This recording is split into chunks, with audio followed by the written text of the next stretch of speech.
bahwa orang yang tidur dalam keadaan suci, Allah terbangkan ruhnya ke alam malakut, tapi belum tentu ke jabarut.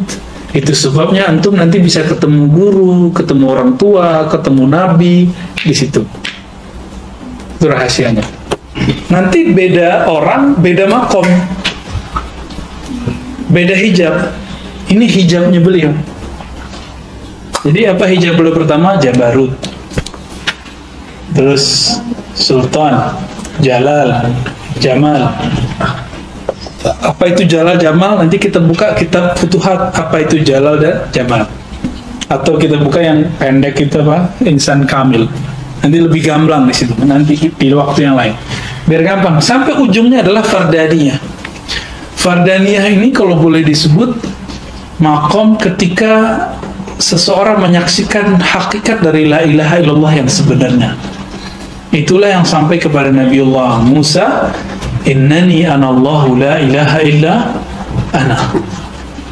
Nah, itulah puncak tertinggi dari makomnya Nabiullah Musa sudah.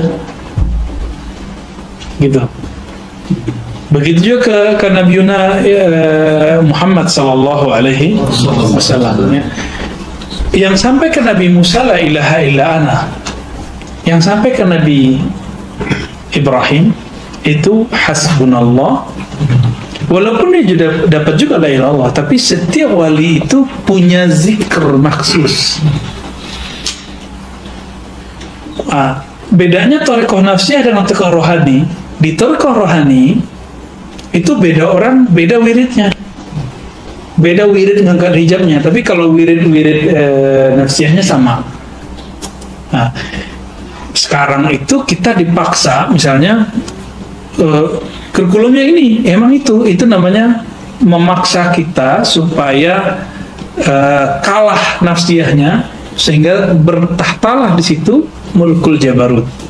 Jabarut itu kan boleh diarti alam apa secara harfiah, jabar, paksaan, ya. Dan di situ siapa yang berhasil ke sana? Mereka yang memaksa matanya nggak ngantuk, nggak tidur waktu zikir, yang memaksa badannya saat makan dia nggak makan, pikirannya mau melayang dia nggak melayang, mau tulul amal dia pendekkan amalnya, ya, angan-angannya. Yang kasal dia lawan dengan nasyad, dengan rajin, ya. Kasal tadi malas dia lawan dengan rajin. Begitulah terus, sehingga dia tembuslah sampai makom jabarut. Kira-kira begitu gamblangnya. Ya, ribetnya lebih banyak lagi. Gamblangnya kira-kira begitu. Kalau malakut gampang, antum tidur dalam keadaan zikir, dalam keadaan wudhu, itu sudah masuk alam jabarut kalau tidur. Apalagi kalau zikirnya lagi ketidur. Gitu. Maka kalau ada orang ketiduran lagi zikir, biarin, jangan diganggu. Karena dia ruhnya sedang berjalan di alam malakut.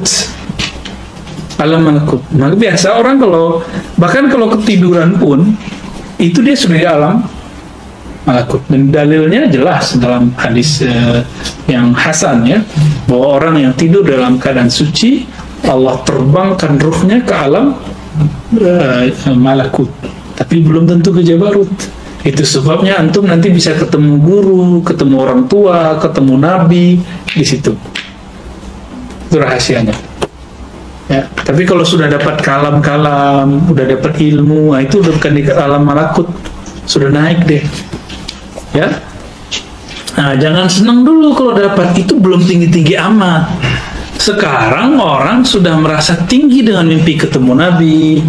Mohon maaf, ini banyak yang merasa kalau mimpi ketemu Nabi dia udah ngerasa sesuatu. Tapi masalahnya banyak orang sampai mati sekarang belum mimpi ketemu Nabi gitu. Ya, udah banyak sholawat belum mimpi ketemu Nabi, ya repot juga. Apalagi dikasih mimpi itu pun bisa terhijab lah, apalagi yang tidak mimpi. Jadi kalau mimpi baru masuk ke malakut. Belum jabarut itu. Coba jabarut baru awal tuh. Berarti malakut itu baru thariqah qalbiyah nafsiyah.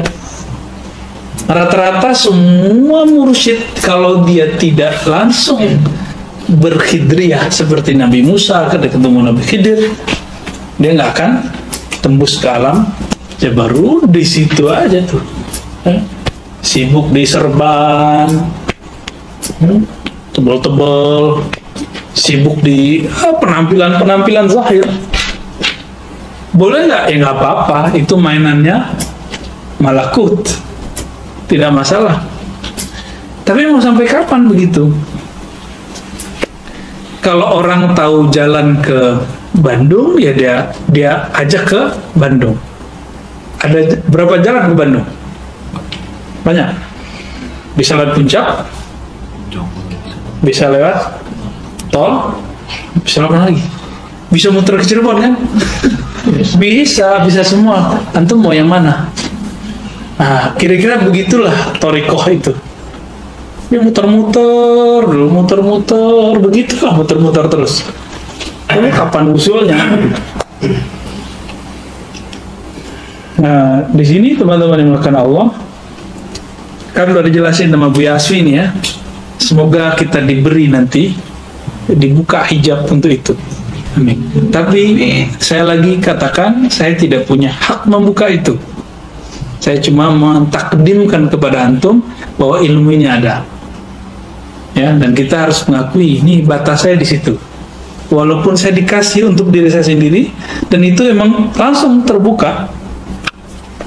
Awal saya dibuka oleh beliau itu, ya dikasih ini, kita zikirkan, kita wiridkan, langsung diberikan itu kalam-kalam itu, berdialog, ya, dan nggak bisa dibuat-buat. Emang begitulah pemberian Allahnya. Nah, disitulah saya tahu makomnya beliau, gitu. Ya. Kalau pakai kalam, aduh susah. Jadi kalau kita pakai jubah-jubah kalam, jubah-jubah fikih yang kita pakai jadi alat berpikir, nggak nyampe. Maka dikatakan di situ, fahadar an tusghi ilaihi fa innahu yantiqu an lisasi syayatin. Jadi waktu saya duduk dengan muridnya, saya diuji sama muridnya. Kamu hafal hadis ya? Ribuan hadis ya? Wah, kalau kita digituin apa? Oh, senang kan? Saya enggak. Wah, ini orang lagi nyorot kolbu saya ini. Ya, kita bertawas kepada Allah. Akhirnya saya katakan, oh tidak, saya cuma hafal beberapa hadis saja. Cuma untuk keperluan harian-harian aja. Ya, ribuan itu kata orang. Saya lebih tahu diri saya sendiri, gitu. Nah, biasanya kalau nggak lolos di kalam pertama, dia diem aja. Ini orang agak pendiam. Ternyata dia ngobrol sampai ada lama lah, saya lupa berapa lama itu ngobrol. Nah, teman saya bilang, ini jarang-jarang loh orang ini mau ngobrol panjang-panjang. Ternyata di ujung dia ngomong, ente kalau tadi bilang, betul saya hafal sekian ribu, dan memang waktu di Darussunnah saya pernah menghafalkan lebih dari 1000 hadis, karena setiap pertemuan 5 hadis. Tanya aja sama yang pernah belajar sama saya di Darussunnah. Ya, 5 hadis, kadang-kadang 10 hadis. Kalau ada yang ketiduran, ikopnya adalah hafalan hadis, kan enak tuh. Ya, kalau ada yang beberapa kali ya, hafalan hadis aja udah. Dan akhirnya kita terbiasa menghafal. Sekali dengar hafal. Hidup pernah mengalami hal itu. Tapi bikin sombong, karena di kolbu masih ada kibir sedikit atau banyak. Kita kan nggak tahu. Nambah ilmu, nambah kibir. Ini hati-hati loh ya. Sombong itu ada sedikit saja. Nambah cantik, nambah gagah, tambah sombong. Nambah rumah, lagi nambah istri. Nambah buku, nambah bacaan, itu dia tambah gede tuh. Jadi ke benalu, coba lihat benalu, pohonnya kecil dia kecil, pohonnya besar dia besar. Benalu inilah yang menghalangi tumbuhnya, membesarnya satu pohon. Nah, pohon rohani ini jangan biarkan ada benalu kibir. Kibir ini pun awal. Kalau sudah ada kibir nanti muncul ujub-ujub. Ya, kemana-mana perginya udah. Ya, ini yang kita sebut apa? Kayak orang sakit gula.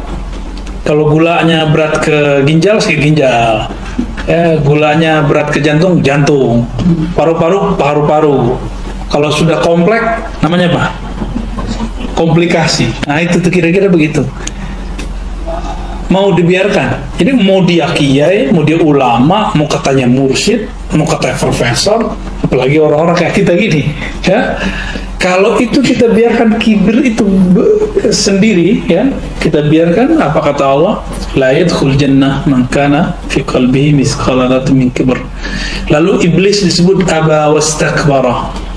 Aba wastakbara. Jadi siapa yang membiarkan kibir itu bertahta di kalbunya, mustahil dia masuk ke alam jabarut. Karena jabarut itu menghancurkan si kibir. Hancur kibir, antum masuk ke alam jabarut. Maka ini yang kita sebut jubah-jubah. Bagi santri, jubah santrinya, bagi dokter, jubah dokternya, bagi magister, ustadz, dai, itu jubahnya. Bahkan wallahi, gelar habib, gelar kiai, gelar wali, gelar mursyid, itu semua hijab. Itu jubah-jubah yang menghalangi kita masuk ke sana. Jadi kalau antum nih masih mikir, gua kan, nah gitu, saya kan, udah, dia salam, ya, di situ aja terus, di situ aja terus, gak akan berubah-ubah, gak akan berubah-ubah.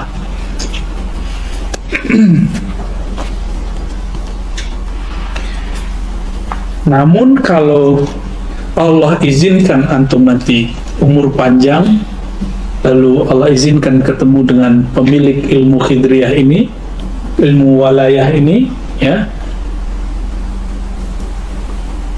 akan nanti akan sampai di taraf berikut. I'lam anna Allah tabaraka wa ta'ala arrafal ibada asma'ah. Ini yang pernah saya bahas kepada beberapa teman-teman, ya. Allah kenalkan si hamba nama-namanya, bukan ism, asma. Ini yang pernah saya cerita, mursyid Haqqani sekarang, Maulana Hisham Kabani, tahu? Itu bermimpi dan dia belapor, itu ada di YouTube, bahwa ini bukan masalah cuma teks, tapi emang faktanya ada. Maulana Hisham, apa kata beliau? Ya Sayyidi, Ra'aitu fil manam, wahai tuan guruku, aku melihat di dalam tidurku ada seorang yang dia sebenarnya itu Imam Mahdi sebenarnya, ya, seorang imam yang memberikan aku nama, bahwa namaku adalah Samir Zainal Abidin, dan mengabarkan kepadaku bahwa aku nanti adalah salah satu yang ikut bergabung dalam Tentara Al-Mahdi. Ya, kalau enggak mungkin belum akan menyongsong itu, ya, mungkin murid-muridnya nanti jadi pengikut Al-Mahdi. Jadi dikabarkan oh ya, ditakrir oleh Maulana Nazim. Tapi sayang, dua tokoh ini dianggap sesat oleh sebagian orang yang tidak paham ilmunya. Ya, saya termasuk dulu yang menganggap beliau sesat tahun 2005, 2006 sampai 2007. Saya termasuk mengatakan Haqqani kafir, bukan hanya sesat, kafir, karena membaca buku-buku orang yang menyerang beliau, sampai kemudian dapat karya-karya dan beberapa yang ini nggak ada masalah ini. Bahkan sanad thariqatnya kita lihat, waktu itu kan online baru, ya, tahun 2007 2006 itu kan susah.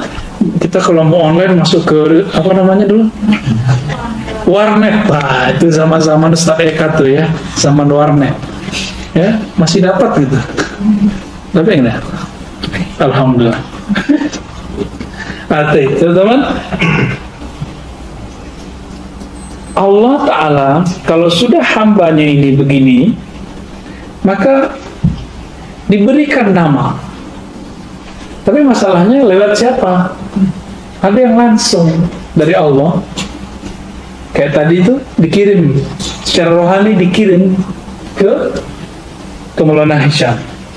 Berarti bukan Maulana Hisham tuh, tapi Maulana Hisham dikirim kabar gitu. Bukan Syekh Maulana Nazim juga, bukan Syekh Maulana Abdullah Faiz Daristani juga, tapi mereka dikabarkan ada gitu. Nah, ini penting sekali. Berarti bukan mursyid antum itu juga, gitu. Kan kita banyak mursyid nih. Nah, jangan diadu di sini. Ini bukan bagian untuk ngadu-ngadu tarekat nafsiyah dengan tarekat rohani. Ya, itu beda. Tarekat nafsiyah amalan kita hari-harian. Tapi yang rohani ini ma'rifatullah yang harus kita pakai. Jadi ini yang kita sebut nama-nama rohani. Nama-nama rohani. Nah, ada beberapa yang sudah dapat ya. Ya, 2 atau 3 nih. Ada yang udah dapat yang saya mintakan kepada beliau. Wa ana asifu laka hadzal bab mana dia? Wa likulli ismin mulkun atau malikun. Setiap nama itu ada pemiliknya. Wa kullu malikin sultan. Setiap pemilik itu adalah sultan. Maka di jamaah beliau disebut itu ismu sultan. Di ruh itu disebut namanya nama sultan. Tahu dari mana coba? Kalau beliau tidak ngambil ilmunya langsung ke Jabarut, gitu. Kalau nggak bisa, nggak mungkin. Orang nggak bisa baca kitab kok. Seperti antum baca kitab mungkin lebih jago Buya Hasbi, ya.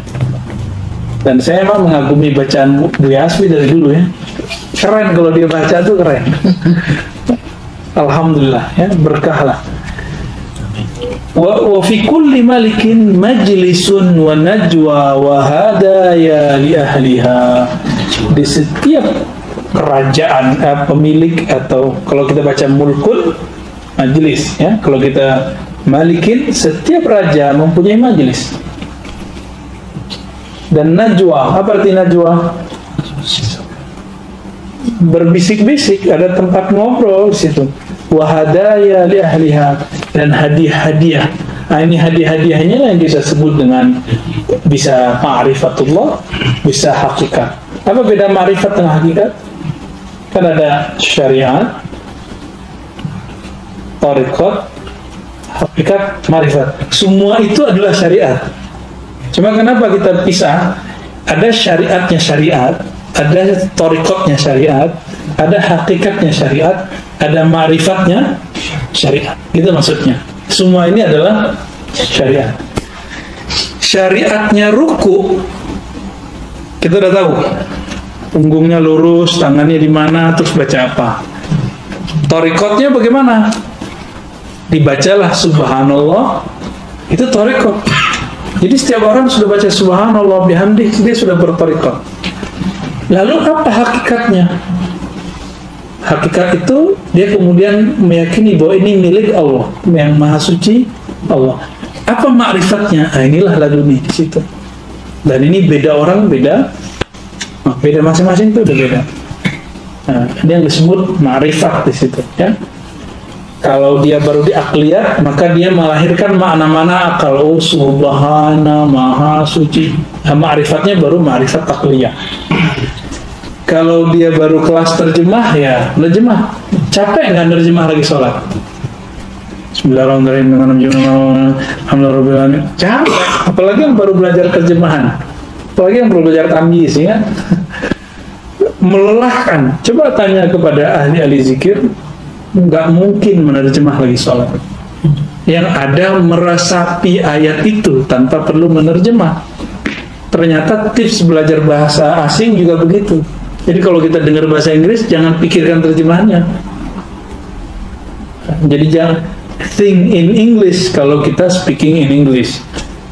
Think in Arabic, tafakkar fil Arabiyyah in kunta tatakallam bil Arabiyyah. Jadi kalau kita ngomong Arab, jangan diterjemah pakai bahasa Indonesia di dalam. Lama, ya. Mirip-mirip begitulah. Dan teman-teman, ini saya dikabari beliau waktu bulan puasa. Apa kata beliau? Jadi saya mempertanyakan, apa emang ada ism sultan itu? Ism rohani, nama rohani, nama lembaga kejiwaan. Jadi kita, mulkun itu boleh artikan lembaga rohani. Lembaga rohani ini punya nama. Istana ada nama tuh, jalan ke situ ada nama, di dalamnya benda-bendanya, bangunannya ada nama.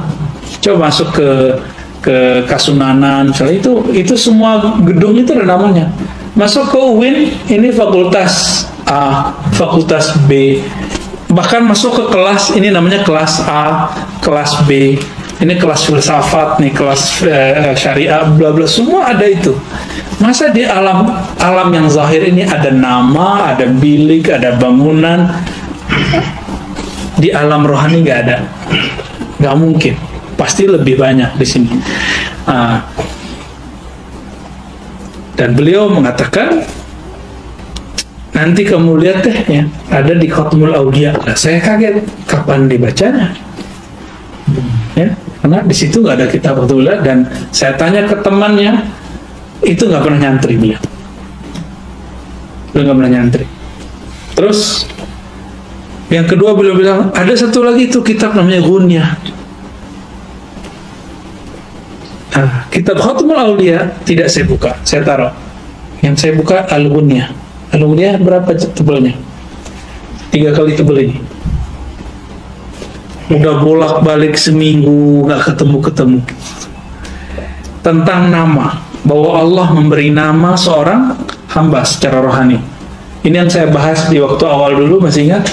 Jika kita lahir di dunia dikasih nama oleh ayah ibu, tapi itu nama dari ayah ibu. Pertanyaannya, nanti di akhirat dipanggil pakai nama yang diberikan ayah ibu atau nama yang dipanggil waktu di alastu birabbikum? Tergantung nanti makomnya apa. Kalau antum nggak terima yang di alastu birabbikum, sudah makomnya makom jasad ini.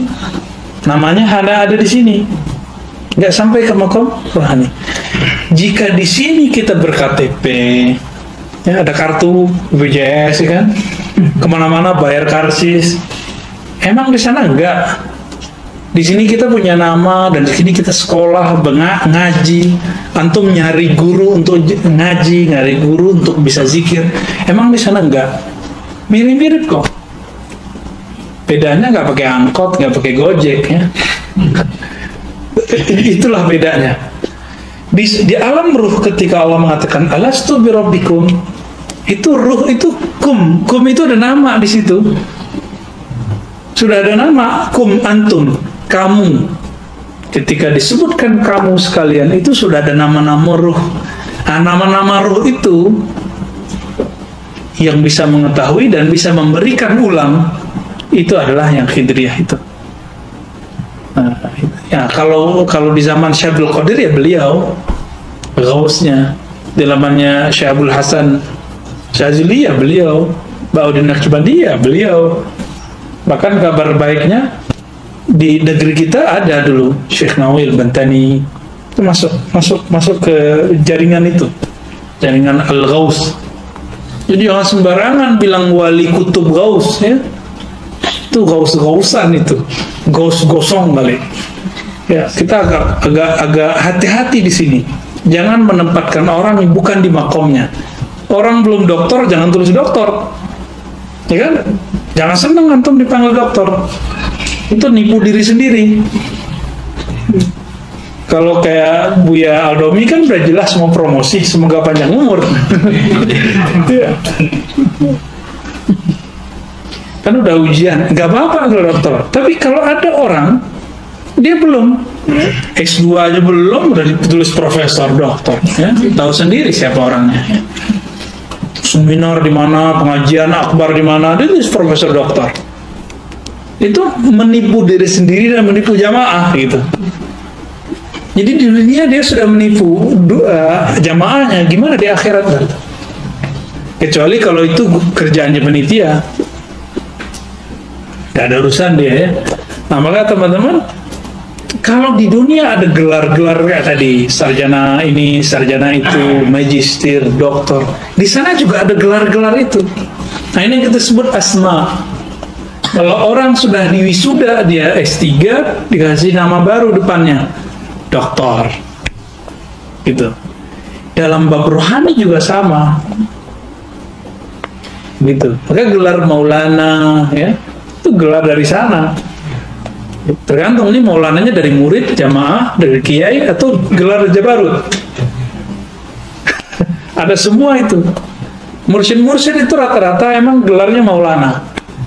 Mursyid-mursyid yang rohani ya, mereka udah dapat gelar Maulana secara rohani, atau Asyarif As-Sayyid secara rohani, walaupun dia tidak Asyarif Sayyid secara fisik.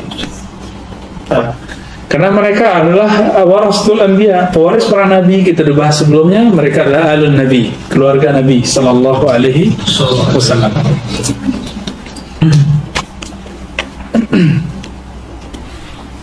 Nah, kita tahunya nama kita sekarang apa?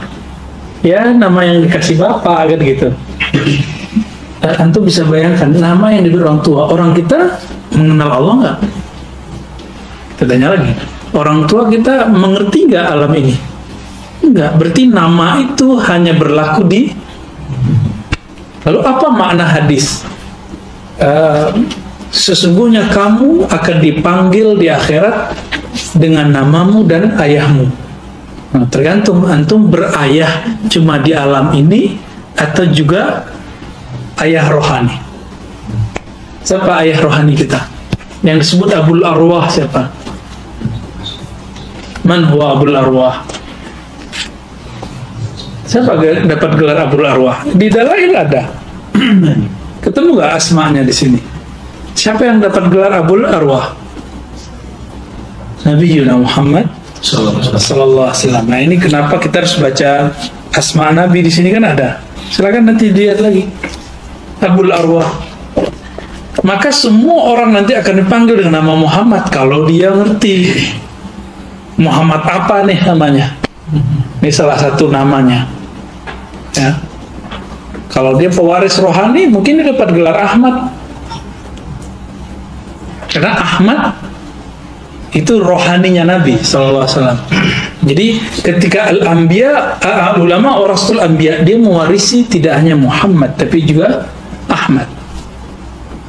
Kira-kira begitu. Bisa kan dicerna? Ya, alhamdulillah rabbil alamin. Jadi adakah nama rohani itu? Ada. Adakah gelar rohani? Ada. Nah, saya kan bolak-balik tadi baca Gunyah, seminggu nggak bisa paham. Akhirnya karena membaca pakai nafsu, jadi baca pakai syahwat, pakai belagu. Gue dokter, gue bisa baca, nggak bisa, nggak ketemu, setebal itu. Padahal itu saya udah bolak-balik 7 kali mungkin, udah bolak-balik di bagian yang sama 7 kali. Antum bisa bayangkan. Akhirnya kita tenangin hati lagi, ala bidzikrillah, kembali ke halaman sebelumnya itu. Alladzina amanu wa tatma'innu qulubuhum bidzikrillah. Ala bidzikrillah tatma'innul qulub. Orang-orang beriman itu karakternya cuma satu. Dia kalbunya tenang cuma dengan zikrullah. Ya. Hanyalah dengan menyebut nama Allah kalbu jadi tenang. Lalu kalbu yang tenang itu yang kita artikan la khaufun alaihim wa la hum yahzanun. Oke. Saya zikir kemudian kirim Fatihah. Di situ saya baru tahu Fatihah dahsyatnya bagaimana. Tadinya cuma tahu kata orang. Ya walaupun kita kata orang ustadz, kita emang ikut-ikut aja. Kadang-kadang ustadz tuh takut juga loh. Kiainya begitu, udah gitu juga. Akhirnya harus dihadapi dengan persoalan dia sendiri merasakan nggak gitu. Mulailah ya baca Fatihah untuk Nabi. Kemudian kepada orang yang menyuruh itu, guru saya dan pengarang kitabnya, Sidi Abdul Qadir Jilani. Tenang-tenang zikir. Ya. Saya bukalah teks. Pertama yang kebuka bab bagian tasawuf. Berarti sudah 10% terakhir. Lalu kita buka halaman pertamanya, nggak ketemu. Dibuka di halaman keduanya, langsung ketemu cuma 2 baris. Cuma 2 baris. Kalau murid sudah berganti sifat dari sifat basyariyahnya dan dia menjadi fana, itu yang disebut kuntu sama'ul ladzi yasma'u bi, kembali ke hadis yang tadi baca Bu Yasfi, maka dia menjadi murad. Jadi murid itu dia yang berkehendak mengenal Allah. Tapi ketika dia sudah habiskan sifatnya, dia buang hijab-hijab itu dengan izin Allah, maka dia berganti menjadi murad. Dia yang diinginkan Allah. Berubahlah namanya dari nama orang tuanya yang dikasih orang tua menjadi nama yang ada di sisi Allah. Nah, yang dikasih hak itu cuma Ghaus. Di zaman beliau Ghausnya adalah Al-Hakim At-Tirmidzi. Dan saya kasih tahu saya bukan Ghaus. Ya. Jadi jangan minta nama itu kepada saya, tapi saya bisa mintakan kepada ahlinya. Itu. Dan kita harus tahu makom kita. Jangan berbicara di makom yang bukan makom kita. Kalau saya ngasih antum nama, itu bukan nama Ghausiyah, bukan nama sultan. Itu nama gelar mungkin persahabatan, perguruan atau suhbah. Itu gelar-gelar ya bolehlah. Nanti bisa jadi syafaat solihin lah nanti kita. Ya. Tapi kalau yang itu sudah permanen, ruhnya berarti positif. Percikan dari Nur Ahmad, Nur Muhammad tadi. Ya, tinggal dipertahankan kalau nanti dapat. Ya. Nah ini teman-teman, ini yang paling inti sebenarnya di bagian bab ini ya. Jadi arrafallahu al-ibad asma'ah. Nah kalau antum sudah paham sampai ke belakang, di bawahnya coba lihat. وخصوص المحدثين هم خاصة الأولياء ملاحظة تلك الصفات وإشراق نور تلك الصفات على قلوبهم وفي صدورهم. Jadi asma-asma ketika mereka tahu cara mengolahnya nanti akan ada karakter-karakter di situ. Ya. Jadi Al-Ghaus ini dia punya pemahaman terhadap lembaga rohani. Dia pandang kita sekali, bahkan nggak melihat kita, cuma kasih nama jasad, dia langsung bisa nanti melihat rohaninya, nama rohaninya ini, lembaga-lembaga rohani di belakangnya, sultannya apa, jabarutnya apa, nanti dia tahu semua. Dan itu bagian dari khususiyah warasatul anbiya. Ya. Ya sama lah kayak dokter tahu kan cara ngurusin pasiennya, taruh begini dan semacam. Oke, kira-kira itu teman-teman yang melakukan Allah. Ditutuplah dengan satu ayat di sini, walaupun di sini bukan penutup. Wal awwalu wal akhiru wal zahiru wal batin wa huwa bi kulli syai'in alim. Ya. Allah lah yang maha awal, dialah yang maha akhir. Dia adalah maha zahir, dia yang maha batin. Yang zahir itu adalah ma zahara ala qalbin atau ala ruhi ibadihi. Nah, kira-kira itu. Semoga nanti kita menemukan isem ruh kita sendiri, ya. Yang saya dikabarkan beliau bisa di dunia ini, bisa antum tak saat sakarat, bisa nanti udah mati, pas di alam barzakh, itu nyari, bisa nyari nanti. Kalau enggak nanti terakhir di akhirat. Akhirat tuh panjang lagi di padang mahsyar. Nah, coba masih ingat gak teman-teman? Riwayat Nabi Adam didatangi oleh umat manusia minta syafaat. Itu minta nama sebenarnya kalau bahasa kitab ini. Ya, minta nama itu. Masuk nggak saya daftar syafaat? Apa kata Nabi Adam? Loh, saya nggak punya hak. Saya nggak punya hak. Nabi Adam ini punya hak, masa mursyid punya hak? Ya, masa cuma baca kitab ini dapat hak? Nah, jangan sotoy gitu ya. Jadi kita baca kitab ini, kita tahu batas-batasan kita. Turun ke, apa kata beliau? Cari Nuh. Dialah nabi pertama di bumi. Datang Nabi Nuh bilang apa? Oh, saya punya banyak salah. Datanglah ke Ibrahim. Ibrahim bilang, oh saya pernah bohong 2 kali, nggak pantas.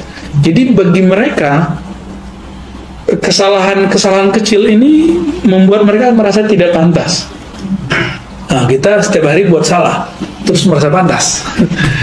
Ya, kayaknya nggak pantas dapat nama deh gitu. Terus ke Nabi Musa mengatakan apa? Saya punya kesalahan banyak, mukul orang, ya kan? Nah, terus sampai ke nama Nabi Musa apa? Jadi Kalimullah itu nama Allah yang kasih. Wa kallamallahu Musa taklima. Nabi Ibrahim gelarnya apa? Khalil. Nabi Isa gelarnya Kalimullah, Ruhullah wa kalimatuhu. Itu nama teman-teman. Itu salah satu nama mereka. Namanya masih banyak. Nanti apa lagi? Apa kata Nabi Isa? Di riwayat lain tidak disebutkan Nabi Isa, cuma Nabi Musa. Nabi Musa mengatakan, datanglah ke Muhammad. Nabi Muhammad, karena sering kita berdoa. Jadi antum kalau nggak dapat namanya di dunia, sering-sering aja baca doa akhir azan itu, setelah azan. Allahumma rabba hadhihi ad-da'wati at-tammah was-salati al-qa'imah ati Muhammadan al-wasilata wal-fadilah wab'athu maqama Muhammadin alladhi wa'adtah. Sampai di situ, raditu billahi rabba wa bil islami dina wa bi sayyidina Muhammadin nabiy wa rasulah. Wasilah dan maqam mahmuda itu adalah maqam ini, maqam yang berhak memberi nama itu, maqam ghausiyah. Ya, tidak semua ghaus dapat itu, cuma ghaus tertentu yang dapat, tidak terbatas ya. Akhirnya Nabi Muhammad memberikan daftar. Nah, itu udah telat tuh dapat di situ. Jadi yang nyarinya nanti di padang mahsyar itu sudah telat, dan itu orang awamul muslimin. Semoga yang sudah tasdik ilmu ini Allah berikan walaupun sesaat sebelum meninggal. Amin ya.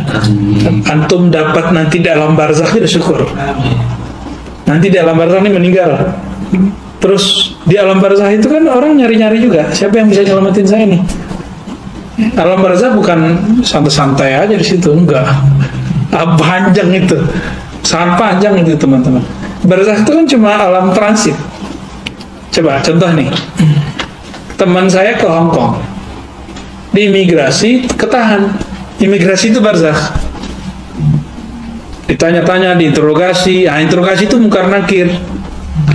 Kamu punya kenalan nggak? Punya. Siapa? Perdana Menteri. Oh, langsung tembus itu. Atau Mina udah bilang, teman saya dulu ke salah satu lembaga zakat. Oh, saya mau ke sana, nanti dijamin di sana, makan saya di sana. Jadi itu ditanya persis. Mirip-mirip begitu. Alam barzakh itu begitu. Kalau kita bisa menghubunginya, nanti bisa balik. Dia bisa tembus. Nah, nanti antum menghubungi siapa? Nah, kalau nggak kenal dengan nama ini, nanti dipanggil Allah. Misalnya namanya ya Abdurrahman. Dipanggil ya Abdurrahman, kita bengong aja kan? Jadi contoh. Tapi kalau sudah tahu, dipanggil dengan beberapa nama, kita bisa nyahut. Nah, kira-kira seperti itu. Ya, semoga semuanya lahir dengan namanya, nama rohaninya. Amin ya rabbal alamin. Nakhtatim hadzal majlis bi salati ala nabi. Allahumma salli wa sallim wa barik ala sayyidil wujud sayyidina Muhammad wa ala alihi wa ashabihi wa li baitihi wa dhurriyyatihi ajma'in. Salat al-Fatih. Allahumma salli ala sayyidina al-Fatih lima ughliqa wal khatim lima sabaq nasir al-haqq bil haqq wal hadi ila siratikal mustaqim wa ala alihi haqqa qadrihi wa miqdaril azim. Salawat an-nur az-zat. اللهم صل على سيدنا محمد النور الذاتي والسر الساري في جميع الأسماء والصفات وعلى آله وصحبه وسلم.